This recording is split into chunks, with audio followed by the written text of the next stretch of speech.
Good morning, everybody. It's Monday, October 12th, 2015.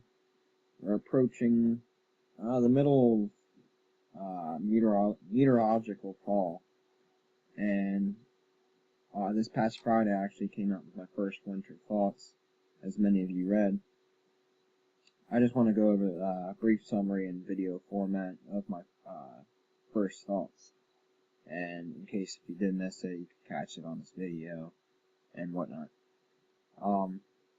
With that being said, I just want to go over some main points here. First, I'll start out talking about last year's winter and talking about winters in general. And one thing important to note here that I really wanted to make emphasis on is in the Harrisburg area, we averaged 31 inches of snow a year. So, now, I don't know if that sounds like a lot to you or a little. Now, since I know a decent bit about winters and snowfall, it's not a whole lot, but not little either. Places just to our south in Maryland average only about half of that, so it's a decent amount, but if one storm can make the biggest difference. Last year was a different story. We just had several small to medium-sized events, and most of us fell in between the 35 to 45 inch range. Last year I fell right around 40 inches in the Colonial Park area. But this year, it's going to be different than the past couple. Not nearly as cold. Luckily for people who don't like the cold. In terms of snowfall, that's still up in the air. We can still have an average to slightly warmer than average winter and still get the snowfall. In fact, usually that's when we get the bigger snowfall. In terms of like one particular storm. So basically I just went over the general theme of this winter and basically went over the analogs I've come up with after doing a little bit of research. This year will feature a strong El Nino. Basically that's just sea surface temperatures in the Central Pacific Ocean. And the three analogs that I came up with is the winters of 57, 58, 72, 73, and 82, 83. Upon further investigating of this forecast, I probably should have added the winter of 97, 98. With my official forecast coming up around in about a month, I'll likely make that adjustment. But in any case, this will give you a good general theme of what you can expect this winter. Basically, I just broke down every year with a temperature anomaly and precipitation anomaly for each winter I picked out. These winters had similar type of Nino stages that we have currently. So, the general theme here with these anomalies that I chose, for the temperatures, it's usually warm in the north and cold in the south, and precipitation is usually wet in the south and dry in the north, with the exception of 57, 58 here. The southeast was actually quite dry, which is actually not so common for El Nino events. I'm going to have to do a little bit more research about that, why that winter was so dry in the southeast. Typically, during El Ninos, especially strong El Ninos, southeast tends to be quite wet. Now, as we move on to 72, 73, this gives you a pretty decent idea of how it can be warmer in the north, colder in the south. Precipitation looks much more realistic in terms of typical strong El Ninos. Very wet in the south, dry up in the northwest. In our area, we're a little wet, right around average. And then my last analog, I have 82, 83. You can really see the warmth in the north. Not too below average in the south, but just right around average. Precipitation, once again, wet in the southeast, wet on the west coast, which is good for areas in California that need the rain. And then our area, once again, is right around average. Then what I did here is I just took all three analogs, combined them into one to give you an average. And with my average analogs here, anywhere above this line here,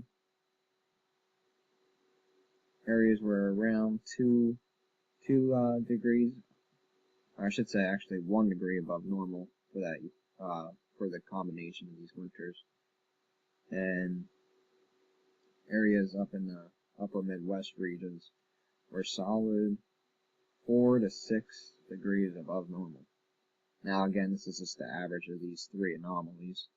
So this is this isn't one specific winter, if you guys know what I mean. I'm trying to make that easier for you guys to read here. And then you have areas in the south here that are anywhere from 1 to 3 or 4 degrees below normal. So basically, the general theme is that I think for this upcoming winter in terms of temperature anomalies and temperature forecasts, it's going to be warmer in the north. We're going to be right on the borderline between whether we're slightly above average or slightly colder than average. Right now I'm leaning slightly above average. And then precipitation. This is going to be interesting. This analog, I really like how my analogs, how they combined into I guess you can call it a forecast, even though it's not an official forecast, just me combining the analogs. I really like how it has the southeast pretty wet here. I really do expect that the southeast to be wet. And then also, like, we're gonna get these storms forming in the Gulf or anywhere Panhandle, Texas, and coming up the coast like this. Now, whether they go out to sea or up the coast, obviously we'll determine that as the year progresses. But I do like this forecast here. I'm giving coastal areas wetter than normal conditions. Not too much, but just slightly. And then we're right on the borderline between average and slightly above. The West Coast, I really do like the chances of a wet West Coast this winter, which again will help areas in the West that need the rainfall. Many are still in droughts. So then I just typed up a summary here for those that didn't feel like reading through all that. I understand it can be quite boring, especially if you don't know what I'm even talking about. And then I went on to say I gave a range of snowfall. I was a bit hesitant to do that, but I did just for the fun of it.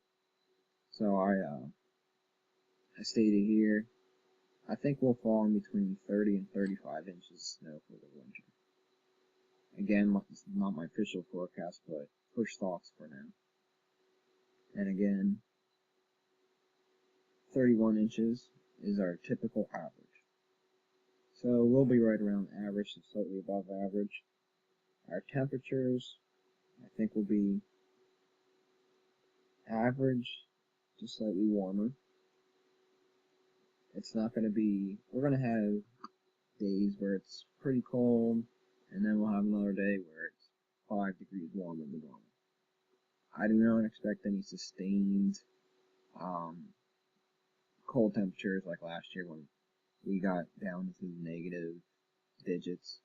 Schools were delaying because of the cold. I don't expect that. Now, moving on to this week's forecast. Over the next 24 hours, there's no rain chances. Today looks fine. Temperatures should will be similar to yesterday. Temperatures should reach the mid-60s to even upper 60s. Tuesday, on the other hand, we're going to get a frontal boundary passing through the area with the chance for scattered showers. Nothing like Friday. There's not going to be any storm threat. That was pretty crazy on Friday. I didn't even expect there to be any storm activity like that, like it actually happened. But in any case, showers are expected. As we move on, Wednesday looks fine. Our next threat of rain comes after a high pressure sneaks by on Thursday. Another little system comes by on Friday. I do expect a chance for showers. And actually, as we head into the weekend, our temperatures plummet, and snow showers are actually in the forecast for interior areas of the Northeast, even in parts of Pennsylvania. Now, this is just one model run. There's no threat of any type of snowfall for our area. But if you go into the most northern points in elevation in western Pennsylvania, upstate New York, Vermont, New Hampshire, Maine, I think this could be the weekend for the first place. Now for our area, this is early Sunday morning. And this red line here, I should say this black line now, here's the 32-degree line. So we're literally right on the line, which this means any areas north of this line in this region will be below 32 degrees. So what this means is we could be talking about our first frost and freeze for many of us. So if you have any plants or anything that you need to bring in, I would bring them in. I'll bring them in this Saturday. It's been showing up on many runs now that our first freeze and frost, I should say frost and freeze, could likely be this weekend, specifically Sunday morning. Other than Tuesday and Friday, rain chances this week will not be too bad. Then this weekend we'll have to watch out for our first frost and freezes of the year. Other than that, this week doesn't look too bad. Hope you guys enjoyed this video and have a great day.